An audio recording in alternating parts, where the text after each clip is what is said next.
Hey, good morning, y'all. This is my weekly inventory for this week. I have for sale, I have this trailer right here that I actually purchased for $1,300. And I'm looking to get $1,950. That's about $650 in profit, more or less. If I had the time and money to fix it, I would. But I got to liquidate everything that I have now because all my money is invested currently. I have this truck right here for $2,000 that I purchased. It is a 2004 Ford F-150 with 163 miles. And it is like mint condition inside. It is perfectly brand new. And I want to sell it for $4,500. And I think it's probably worth that price for the miles and for how clean condition it is. I'll show you guys in a minute. I want it to be my new personal truck, but we're gonna have to liquidate one or the other, so we'll see right now. I bought this trailer right here for $500, and I have it posted currently for $1,500, and I'm looking to sell it for about $1,400 in profit, giving us about $900 in profit, And this right here is my truck that has been running me basically since the last year. I bought it for 103 miles for about $4,000, and I'm currently selling it for $3,000. So if I sell this for $3,000, I sell this for $1,400, and I sell that one for about $1,950, rounded up to $2,000. That'll bring us up to $2,000, $3,500, about $6,500. And yeah, we're gonna keep it pushing. Let me show you guys the inventory. Starting off with this truck right here. It's not in the best condition appearance wise, but mechanically it's very sound. And man, this truck has done a lot of good for me. And I'm sure it'll do a lot of good for the next owner. I try to just keep it as clean as I can. I'm not the best driver sometimes, so some dents, some bruises. It is not in the best whatever, but I am in a pickle. So if I sell this truck, it'll put me about $3,000 in my pocket. But if I sell that truck, it'll put at least $4,500 in my pocket. If I sell this truck for $3,000, I have a gut feeling I can sell it today or tomorrow. At $4,500, I don't know when I would be able to sell that, maybe a week or two. And I don't really have the time to wait a week or two. I need the cash today, almost yesterday. So yeah. This is the next guy we got. Purchased it for $500. Gave it a wash, a little bit of paint on the side. You know, this tape right there, it was almost glued on. You can't really take it off. I power washed it and everything, and it's almost impossible. This is the inside of the trailer. Just replaced that, did a little bit of time, and taking off some cabinets that were up there. But overall, this trailer is in pretty good condition. It'd be a good storage trailer or work trailer. It's just kind of ugly and old on the outside.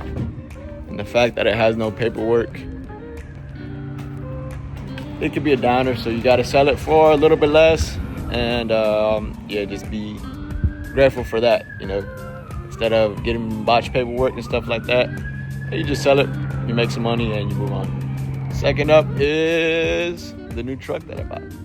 Alrighty, next up for our next contender is this nice little truck that I have right here. Check it out. I got some kids' bikes back here, my little siblings. But overall, this is a clean truck. Nice wheels, nice paint, both mirrors on the side. This would be a truck that I would love to keep. And I feel guilty and a little bit clean, keeping it. But I have to post it, and I just have to keep moving. I don't know. Maybe it'll do me good keeping it.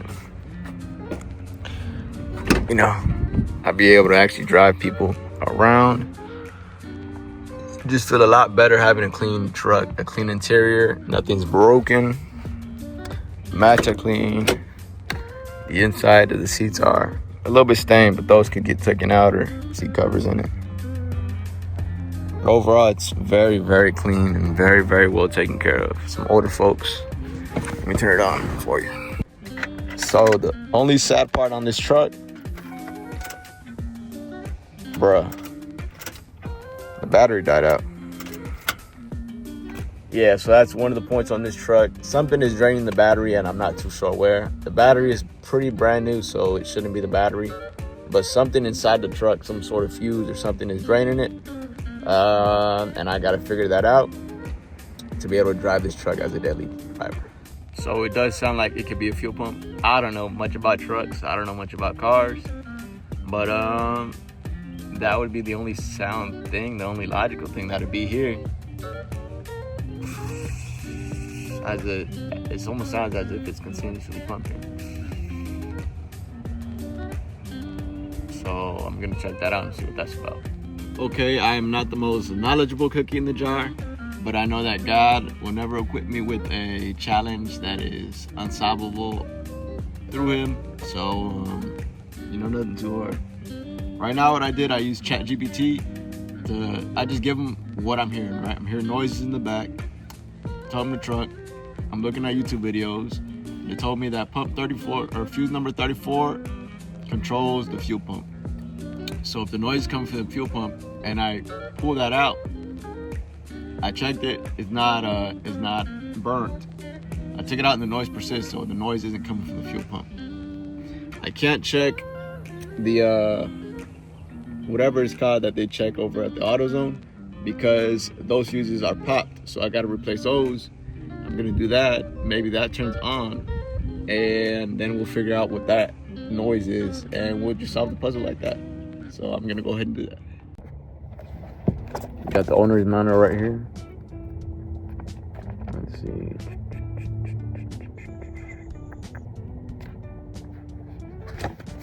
Fuse number 41, cigarette lighter. So apparently when the cigarette lighter goes out, that causes that to go out. If it's not that one, it's another one. So far I checked a couple fuses and they're all perfectly fine. My truck always blows fuses because I haul trailers. Trailers get hooked up to the lights, blows fuses. So I'm gonna check number 41. I should probably check where it's at on that map. Let's see, where's fuel number 41?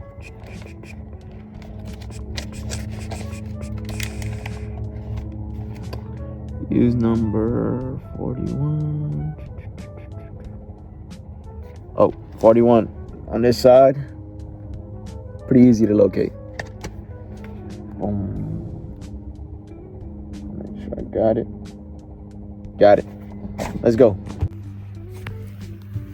That's what reselling is about.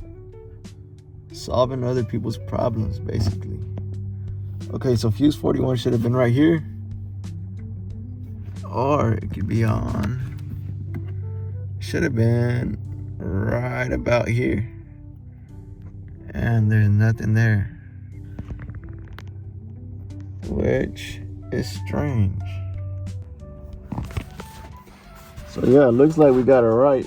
Fuse number 41 should be right there. But there is no fuse. So if there's no fuse, let's put it on. Let's see what fuse it needs. It needs a 20A, and we got that. So let's put on that 20A fuse. Yeah, man, that's all reselling is about. Finding people's problem and fixing it.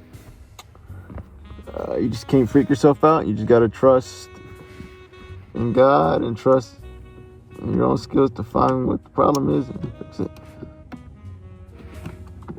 Okay. So that fuse was missing. I can tell you off the bat, these two fuses are missing. Alright, that looks like it's in there pretty good. Not really, but it's in there. Okay. Let's see if that did anything. Hold up. It is turning hot. If that's turning hot, that means that thing is on. Huh. So I plugged that in. And the noise back here stopped. You hear that? There's no noise anymore. Watch this though.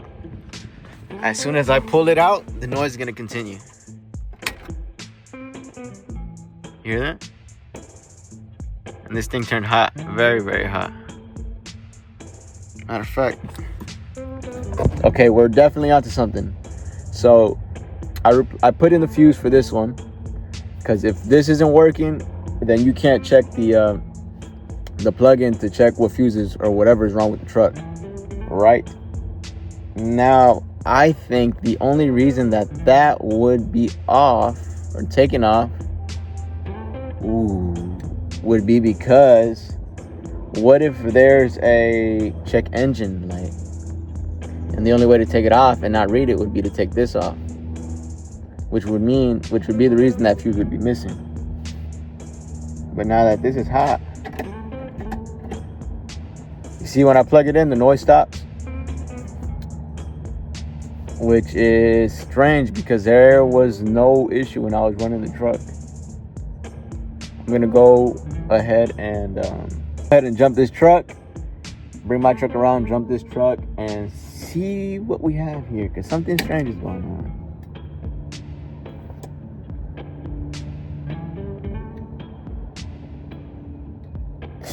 That's definitely hot. That is hot.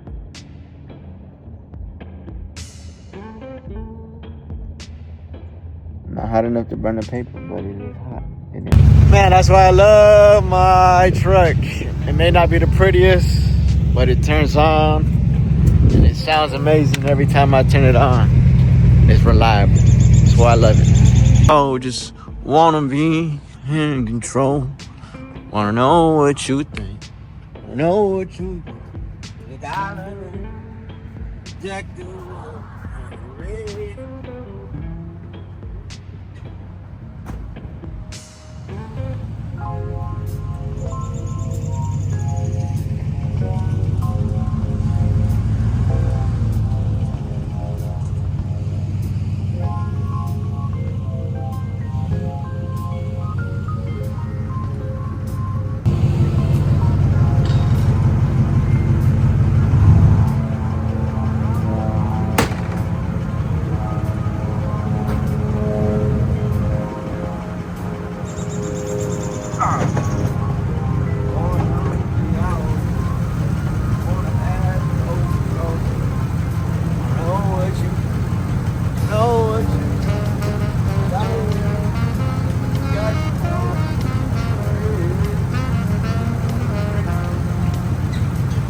What to expect once we turn on the truck.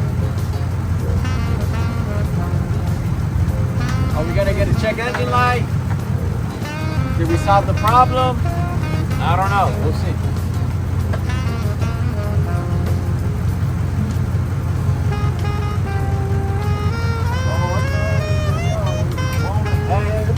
Total control. I don't know what you.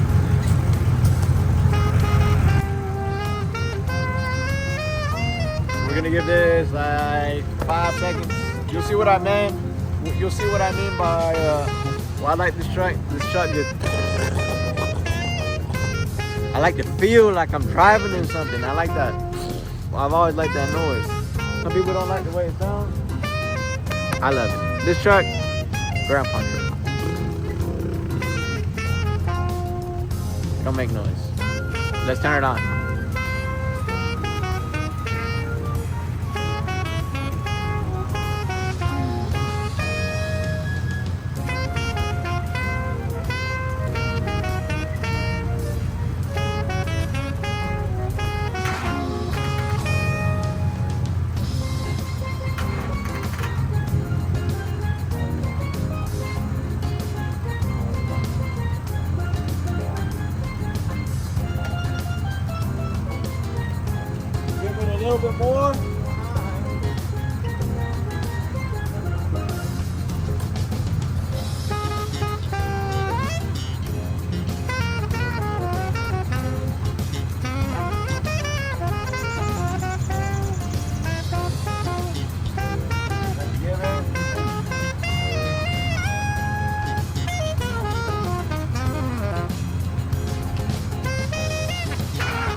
Alrighty, so there you go. You can hear it. The clear, obvious noise difference. Check this out.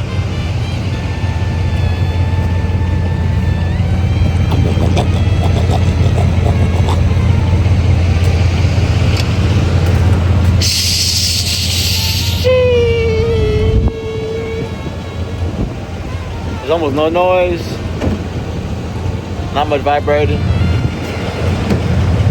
This guy, you get the.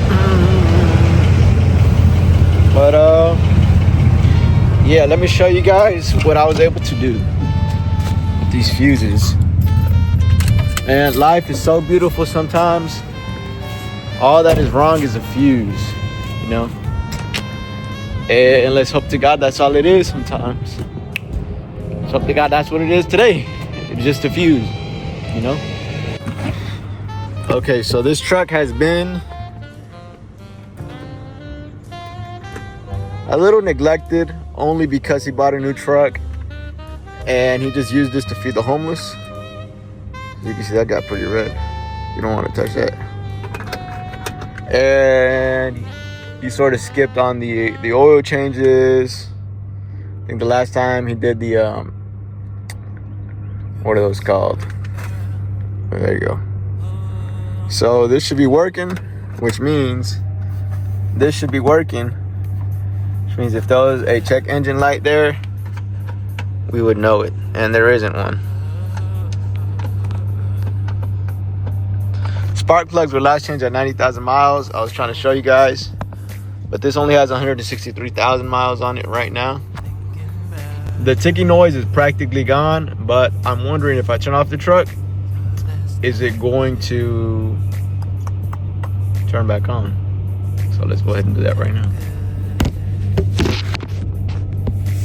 Actually, before I do that, I'm gonna check ChatGPT again and ask it what other thing could have been wrong. Because if it wasn't the fuel pump, it was something else I was running, and that is what's draining the battery, because that has to be replaced. So I replaced that fuse and I jumped the car, but I'm pretty sure, and the ticking noise stopped, but I'm pretty sure if I leave this truck here for, let's say, like a day and a half, something is still draining the battery, so it's gonna need another jump. Now, if I'm gonna keep this truck as my main, then I have to keep jumper cables on me that are like the ones that are on the block, and you don't need another truck. And since all my money is invested currently in all of these, you guys can see the interior is pretty good. I have to sell something for pretty cheap. I have somebody coming for this one at $19.50 today at 1 p.m. No one on that one just yet. No one on the truck just yet. But I think I just posted the truck for $3,000. Maybe we'll get a hit at $2,500, and that'll do us pretty good. Alrighty, last but not least, we got this trailer right here for $19.50. I bought it for $1,300, and let me show you it.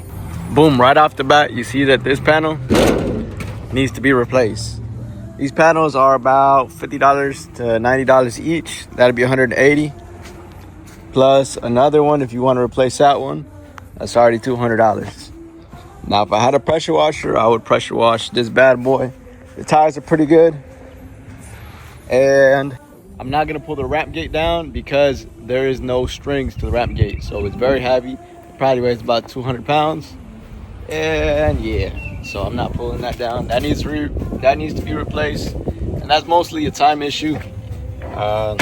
It sucks putting that back on, let me just say that. You see inside, graffitied, right? It says, Te amo. Inside, this wall panel needs to be replaced. This one, yep. It's not that pretty inside at all. There's no roof panel. Yeah, that needs to be. Floor is pretty good.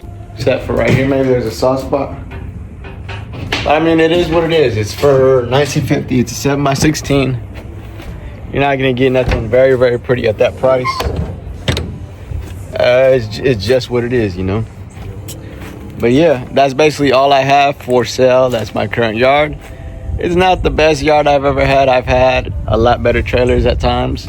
But I mean, it's where we're at right now. Sometimes we gotta start again, and we gotta start again. We got to start again. I would say the most success I have in reselling is whenever I have a lot of money to be able to invest. So about a year and a half ago, me and my brother, we lived together and we used to resell together. Long story short, I used to work in flipping houses, and from flipping houses, I got a check for about $20,000. We moved into an apartment, or we got our own place basically. Huge yard, and we basically had $20,000 to invest into trailers. And that's exactly what we did. We had about, 8, 9, 10, 15 trailers at a time.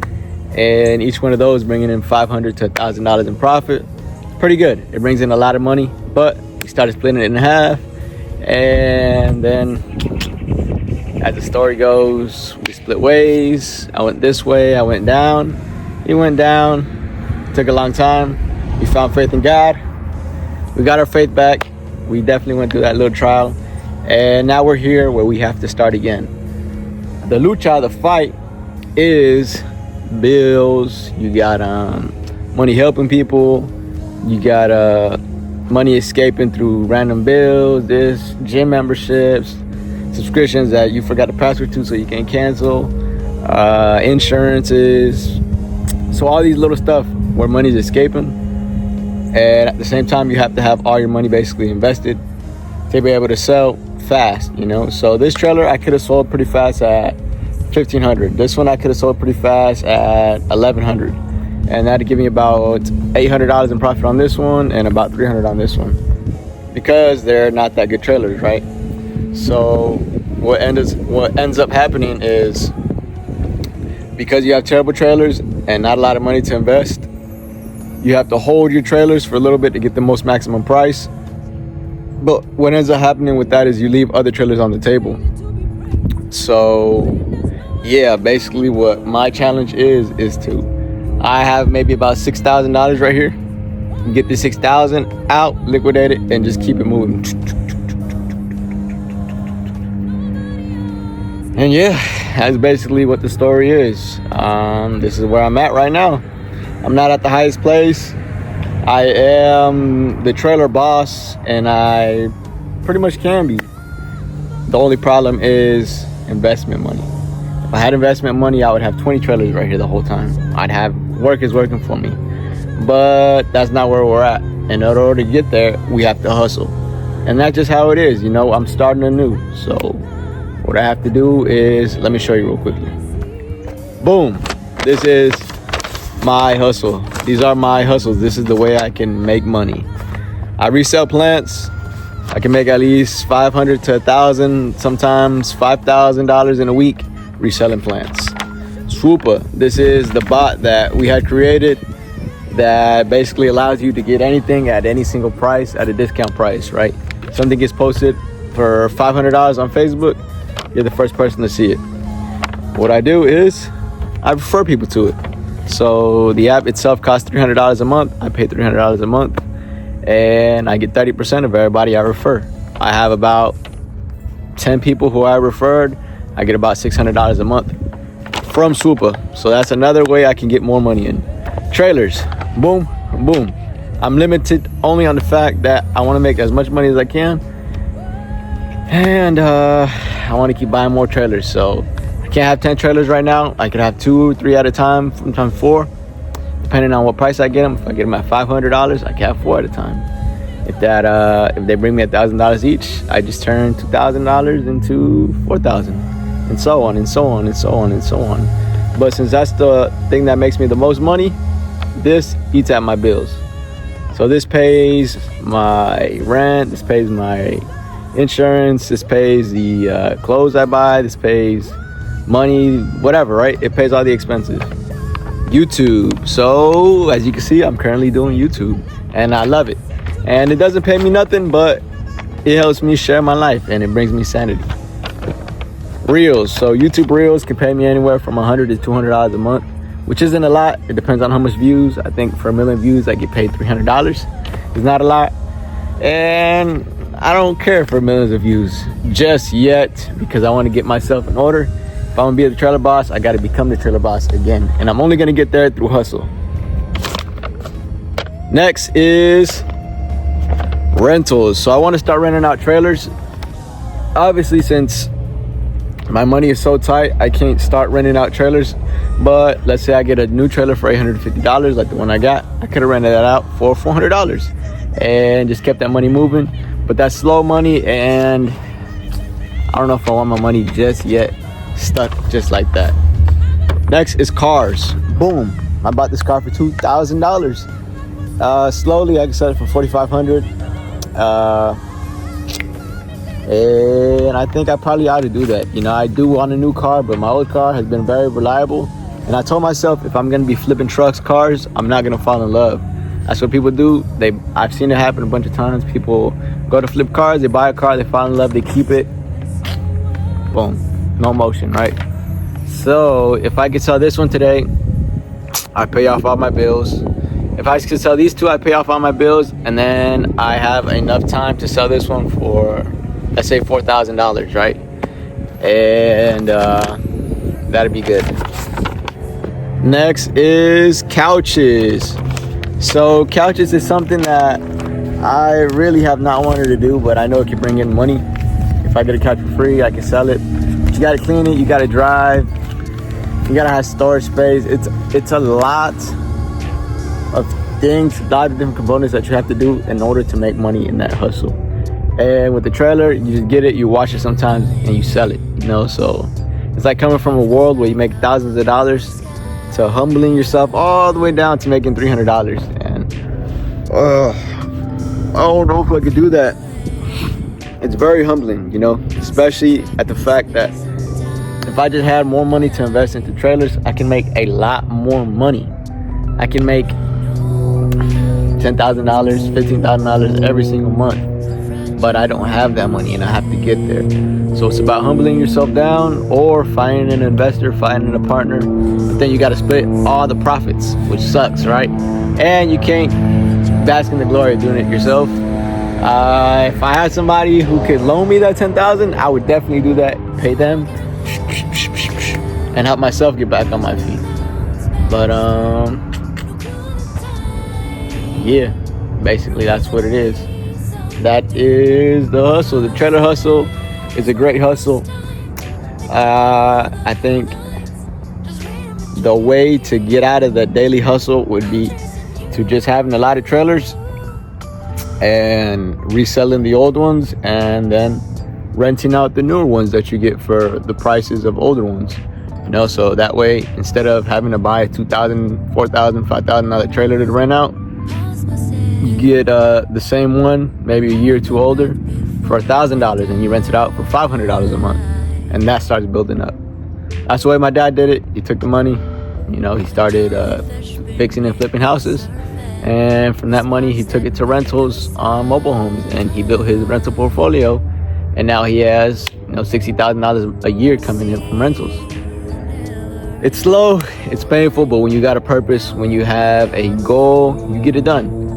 When you're young, you want everything like this, especially when you've had it, and I've had it before, and I've had it before, and I lost it, had it before, and I lost it. I'm tired, you know, but life ain't going, it's not gonna worry, it's not gonna wait for me. And I know I can do something great, and that's what I'm gonna do. I'm gonna try and do something great.